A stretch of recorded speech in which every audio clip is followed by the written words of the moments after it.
Hi friends எல்லாருக்கும் வணக்கம். இன்னைக்கு அம்மா வீட்டுக்கு போயிருந்தேன். அவங்க அங்கே எடுத்த வீடியோ தான் நீங்கள் இன்னைக்கு பார்க்க போகிறீங்க.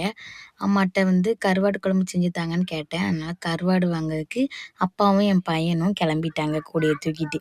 எங்கள் அப்பா எப்பவும் சைக்கிளோ இல்லை சட்டையோ எடுத்தா எப்போவுமே சைக்கிள் எடுத்தாலே உடனே ஓடிடுவான் கடைக்கு கூட்டிகிட்டு போங்கன்னு. அவனுக்கு சைக்கிளில் போகிறது ரொம்ப பிடிக்கும். சைக்கிளில் உட்காண்டாலே போதும் அவனுக்கு. தூங்குனா கூட எந்திரிச்சு சைக்கிளில் போயிடுவான். அதுக்குள்ள இப்போ புது அடுப்புக்கு அம்மா கோலம் போட்டு இப்போ ஃபஸ்ட்டு சோறு பொங்க தான் போகிறோம். அடுப்பில் சோறுக்கு ரெடி பண்ணிட்டு இருக்காங்க. தீ பத்தவே மாட்டேங்குது, ஒரே காற்று. இதுதான் எங்கள் வீட்டில் பின்னாடி உள்ள இடம். இவ்வளோ செடி வச்சிருக்கோம். ஒரு வழியாக அடுப்பும் பற்ற வச்சாச்சு. ஃபஸ்ட்டு சோறு தான் பொங்க போகிறோம். சோறு பொங்கலுக்கு தேவையானது எல்லாம் எடுத்து வச்சுட்டு அடுப்பும் பற்ற வச்சிட்ருக்காங்க. ஒரு வழியாக தீ எரிஞ்சிட்டு. புது அடுப்புங்கிறதுனால ரொம்ப லேட் ஆகுதுன்னு நினைக்கிறேன். இப்போ அம்மா சாப்பாடு செய்ய தொடங்கிட்டாங்க. எதுக்கு அம்மாவே சமைச்சிட்ருக்காங்கன்னு நீங்கள் கேட்கலாம். நானும் ஓரளவுக்கு கொஞ்சம் சமைப்பேன். ஆனால் என்னுடைய பாப்பா என்னை சமைக்கவே விட மாட்டா. அம்மா கிட்ட கொடுத்தாலும் ஒரே அழுதுகிட்டே இருப்பாள். அதனால் நானே வச்சுக்கிடுவேன். அவள் தூங்கும் போது அம்மாவுக்கு தேவையான எல்லா ஹெல்ப்பும் செய்வேன். ஏதாவது எடுத்து கேட்டால் எடுத்து கொடுப்பேன். அப்படி ஏதாவது ஒரு ஹெல்ப் செஞ்சுட்டே இருப்பேன். இப்போ அப்பாவும் கடைக்கு போயிட்டு வந்துட்டாங்க. இப்போ அப்பாவும் பையனும் கடைக்கு போயிட்டு வந்துட்டாங்க. அவன் வந்தோடனே கடைக்கு போயிட்டு வந்துட்டேன் அம்மா அப்படின்னு சொன்னான். சரி எங்கே போயிட்டு வந்த, என்ன வாங்கிட்டு வந்தேன்னு கேட்டுட்டு இருக்கும்போது ஆச்சி எங்கே அப்படின்னு கேட்டான். ஆச்சி பின்னாடி சமைச்சிட்டு இருக்கான்னு சொன்னேன். அவன் நான் பேசிக்கிட்டே இருக்கான். அவன் பாட்டுக்கு போய் அவங்க ஆச்சியை தேடி ஆச்சி எங்கே இருக்கான்னு போய் கேட்டான். எங்கள் அம்மா கேட்டாங்க, கடைக்கு போனல ஆச்சிக்கு என்ன வாங்கிட்டு வந்தேன்னு கேட்டாங்க. மிட்டாயின்னு சொல்லுதான். அம்மாவுக்கு அப்படின்னேன். அம்மா கேட்டால் கொடுக்க மாட்டேன்ட்டான். இப்போ கருவாடும் வாங்கிட்டு வந்துட்டாங்க. எனக்கு கருவாடு க்ளீன் பண்ண தான் செய்யணும். கருவாடு பாருங்கள், 3 பாக்கெட் இருக்குது. 3 பாக்கெட்டில் ஒரு பாக்கெட்டில் 4 இது இருந்துச்சு. இப்போ கழுவ ஸ்டார்ட் பண்ணிட்டாங்க. நான் கழுவி தரலாம், ஆனால் பாப்பா இருக்க மாட்டாள். அதனால் அவங்களே க்ளீன் பண்ணிட்டாங்க. கருவாடை ரொம்ப நேரம் பையன் பார்த்துட்டே இருந்தான். இது என்னது, இது என்னது, என்னன்னு கேட்டுகிட்டே இருந்தான். கருவாடுன்னு சொல்லி கொடுத்து எனக்கு கருவாடுங்கிறதே மறந்து போச்சு. ஏன்னா எனக்கு கருவாட்டு குழம்பு தான் ரொம்ப பிடிக்கும். ஆனால் இப்போ டெலிவரிக்கு அப்புறம் அவ்வளோவா சாப்பிட்றதில்ல. இப்போ தான் ரொம்ப நாள் கழித்து சாப்பிட்றதுனால அம்மாவை வச்சு தர சொன்னேன். அவங்களும் வாங்கி வச்சு தர போகிறாங்க. அவன் மிட்டாய் சாப்பிட்டுட்டு இருந்தான். அம்மாவுக்கு ஒன்றே ஒன்று தாமான்னு கேட்டேன். அவன் ரியாக்ஷனை பாருங்கள். பார்த்தீங்களா என்ன ரியாக்ஷன் பண்ணுறான்னு. அதுக்கப்புறம் எப்படியோ பாவம் பார்த்து ஒரு மிட்டாய் கொடுத்தான். அதை வாங்கி நானும் சாப்பிட்டுட்டு இருந்தேன். எங்கள் அம்மாவுக்கு கொடுன்னு சொன்னேன். அவன் கொடுக்கவே இல்லை, ஓடிட்டான். அதுக்கப்புறம் எதுக்குமா ஆச்சிக்கு ஒன்று கொடுமான்னு கேட்க. ஆச்சிக்கு மிட்டாய் சாப்பிட்டா சளி பிடிச்சிக்கிடுமா, அதனால அவன் மிட்டாய் கொடுக்க மாட்டேக்கான். அப்புறம் எங்கள் அம்மாவும் அவனை கூப்பிட்டு, எனக்கு மிட்டாய் தரல, நீ தாத்தா இங்கே கூட்டிகிட்டு வா அப்படின்னு சொன்னாங்க. அவன் மிட்டாய் இருக்கான்னு கேட்டதுக்கு காலி ஆகிட்டு அவ்வளோத்தையும் ஒரே வயலில் போட்டு வந்துட்டான். அம்மாவுக்கு கொடுக்கவே இல்லை. தாத்தாவை கூட்டிகிட்டு போய் வாங்கிட்டு வான்னு சொன்னதுக்கு உடனே தாத்தாவை பார்த்து போயிட்டான். என் பையனை வச்சுட்டு சமைக்கிறதுக்குள்ளே அப்பா, அவன் அதை என்னதுன்னு கேட்டே எங்களுக்கு 1/2 மணி நேரம் போயிட்டு. அப்புறம் அவன் ரொம்ப பசிக்குன்னு சொல்லிட்டானா. அப்புறம் அப்பா போய் எனக்கிட்ட அதுக்கப்புறம் பிரியாணி வாங்கி கொடுத்தாங்க. இங்கே ஒரு பக்கம் சோறு மட்டும் ரெடி ஆகிட்டு இருந்துச்சு, நான் பார்த்துட்டு இருந்தேன். அம்மா கருவாடு கழுவ போயிட்டாங்க. இப்போ கருவாடு கழுவிட்டு இருக்காங்க. ஃபஸ்ட்டு எங்கள் வீட்டில் இருக்கும்போது நான் எந்த குழம்புமே வச்சதே கிடையாது. ஃபுல்லாமே எல்லாமே எங்கள் அம்மா தான் செய்வாங்க. இப்போ தான் ஒவ்வொரு குழம்பா வைக்க கற்றுக்கிட்டே வரேன்.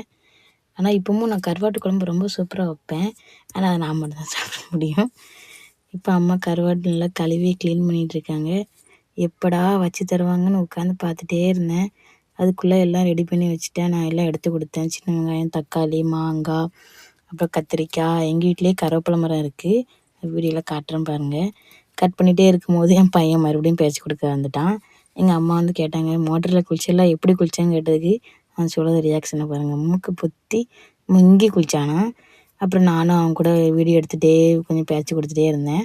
அவன் பேர் என்னன்னு கேட்டேன். சங்குன்னு சொன்னான். சோறு ரெடி ஆகிட்டு வடிக்க தான் செய்யணும். இப்போ குழம்பு வைக்க ஸ்டார்ட் பண்ணிட்டாங்க. அதுக்கு முன்னாடி தேங்காய் கொஞ்சம் அரைக்கணும். அதனால் தேங்காய் மட்டும் ரெடி பண்ணிவிட்டு அரைக்க ஸ்டார்ட் பண்ணிட்டாங்க. பாருங்கள், எங்கள் வீட்டு கருவேப்பிலை மரம் தான் 3 செடி தான். ஃபஸ்ட்டு இந்த முடுக்கு ஃபுல்லாகவே செடியாக தான் இருக்கும். இப்போ தான் அவ்வளவும் தளம் போட்டதுனால அவ்வளவும் க்ளீன் பண்ணி வெட்டி எடுத்தாச்சு. இப்போ 3 மரம் தான் இருக்குது. செம்பருத்தி, கருவேப்பிலை, இன்னொன்று இந்த மஞ்சள் பூ வாசலுக்கெலாம் கோலத்தில் வைப்பாங்கள்ல, அந்த பூ மட்டும் இருக்குது. இப்போ கருவாட்டு குழம்புக்கு தேவையான தேங்காய்லாம் அரைச்சி வைக்க ஸ்டார்ட் பண்ணியாச்சு. மண் சட்டியில் தான் வைக்க போகிறாங்க.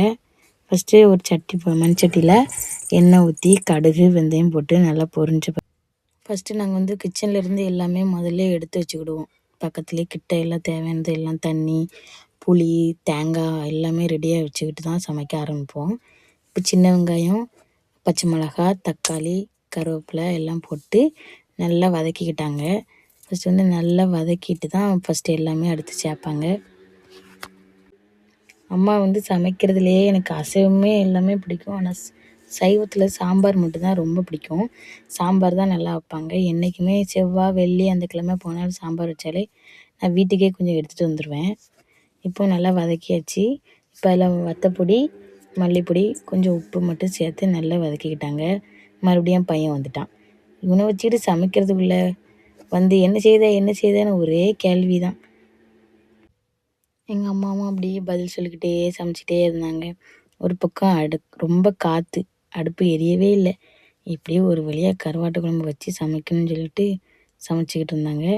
இப்போ நறுக்கி வச்சுருக்க கத்திரிக்காயும் சேர்த்து நல்லா வதக்கிட்டு புளி கரைச்சி ஊற்றிக்கிட்டாங்க. புளி கரைச்ச தண்ணியை சேர்த்துட்டு கொஞ்சம் நல்லா கொதிக்க விடணும். உப்பில் உள்ள கரண்டியை வந்து பாப்பா எடுத்து எங்கேனையோ போட்டா, அவன் தான் எடுத்து கொண்டு வந்து கொடுத்தான். இப்போ கொஞ்சம் உப்பு சேர்த்து நல்லா கொதிக்க விடணும். கருவாடு வந்து கழுவி வந்து படியிலே வச்சுட்டாங்க. அதனால் அவன் ஒன்று ஒன்றா எடுத்து கொடுத்துட்டே இருந்தான் பக்கத்தில் இருந்து. ஒரு மூடு இருந்தால் எல்லா வேலையும் செய்வான் கொஞ்சம் கொஞ்சம். இல்லைனா ஒன்றுமே கூப்பிட்றதே காதில் கேட்காது அவனுக்கு. ஒவ்வொன்றா இப்போ எடுத்து கொடுத்துட்டு இருந்தான். கையில் குழல் வச்சுட்டு சுற்றிட்டு எழுது பாருங்க. கருவாடும் இப்போ எடுத்து கொடுத்துட்டான். இப்போ வந்து அது வந்து ஃபஸ்ட்டு ஒரு மாதிரி இருந்துச்சா கழுவுறதுக்கு முன்னாடி. இப்போ கழுவுன பிறகு அது என்னன்னு கேட்டால் அவனுக்கு சொல்லவே தெரியல. மீனுன்னு சொல்லிட்டான். இப்போ கருவாட்டு குழம்பு வச்சு முடித்தோடனே கொஞ்சம் பானையில் தண்ணி பிடிச்சி பாப்பாவை குளிப்பாட்டிடலாம் அப்படின்னு சொல்லிட்டு வெந்நீயும் போட்டு ரெடி பண்ணியாச்சு. அப்பாவும் அம்மாவும் தான் ஃபஸ்ட்டு சாப்பிட்டாங்க. நான் பாப்பாவை பார்த்துக்கிட்டேன். ஏன்னா பாப்பாவை வச்சுட்டு சாப்பிடவே முடியாது. ஒருத்தர் மாற்றி ஒருத்தர் தான் சாப்பிட முடியும். அதுக்கப்புறம் தான் நான் சாப்பிட்டேன். அப்புறம் கொஞ்சம் நேரம் நல்லா தூங்கி எழுந்திரிச்சி கொஞ்சம் நேரம் தம்பி கூட விளாண்டுட்டு இருந்தேன். தம்பி நல்லா ஈவினிங் ஒரு 4:30 மணி போல் இருக்கும். என்னை விளாட வான்னு கூப்பிட்டுட்டான். எனக்கு படுக்கவே விடல. கொஞ்சம் நேரம் கூட விளாண்டுக்கிட்டே இருந்தோம். நானும் பாப்பா அம்மா எல்லாருமே வாசல்லேருந்து கொஞ்சம் நேரம் விளாண்டுட்டே இருந்தால் தான் அவன் கொஞ்சம் சேட்டை பண்ண மாட்டேக்கான். எனக்கு விளாட்றது இங்கே வந்தால் தான் விளாடுவான். அங்கே வந்தால் வெளியிலே விட மாட்டேனா. ஏன்னா ரோட் சைடு வண்டிலாம் வரும். எங்கள் அம்மா வீட்டு முன்னாடி ஃபுல்லாமே ரோடு வந்து இப்படி தான் இருக்கும். ஒரே வயல் சைடாக தான் இருக்கும். அதனால் பயம் கிடையாது. நாங்கள் எப்போவுமே அவன் கூட நின்று விளாண்டுட்டு தான் வருவோம். இப்போ ஈவினிங் டைம் ஆகிட்டு ஸ்நாக்ஸ் ஏதாவது செஞ்சு கேட்பான் அவன். அதுக்கு முன்னாடியே எங்கள் அப்பா வந்து வாழைக்காய் இருந்தது, அதில் பஜ்ஜி போட்டு கொடுக்க ஸ்டார்ட் பண்ணிட்டாங்க. அப்பா வந்து டிவி பார்த்துட்டே இருந்தான். அதனால் வாழைக்காய் பஜ்ஜி போட கொஞ்சம் ஈஸியாக இருந்துச்சு. இல்லைன்னா எங்கள் அப்பாவையும் இது என்ன தாத்தான்னு கேட்டு பஜ்ஜி போடுறதுக்குள்ளே ஒரு வழியாக ஆக்கிடுவான். அதே அடுப்பில் தான் நாங்கள் பஜ்ஜியும் போட போகிறோம். பாருங்கள் அப்பா எப்படி செய்தாங்கன்னு பார்க்கலாம். இப்போ வந்து ஃபஸ்ட்டு வந்து பழைய வீட்டில் இருக்கும்போது போட்டதெல்லாம் சொல்லி பேசிக்கிட்டே பஜ்ஜி போட்டு சொல்லிட்டு இருந்தாங்க.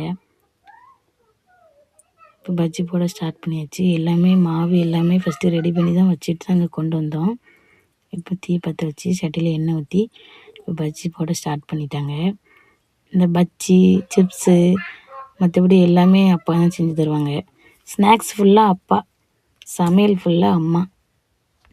இப்போ வந்து எங்கள் அப்பா பஜ்ஜி போட்டுகிட்டே இருக்காங்க. போட்டு முடிச்சோடனே எல்லோரும் பின்னாடி ஒன்றா உட்காந்து சாப்பிட வேண்டியதுதான்.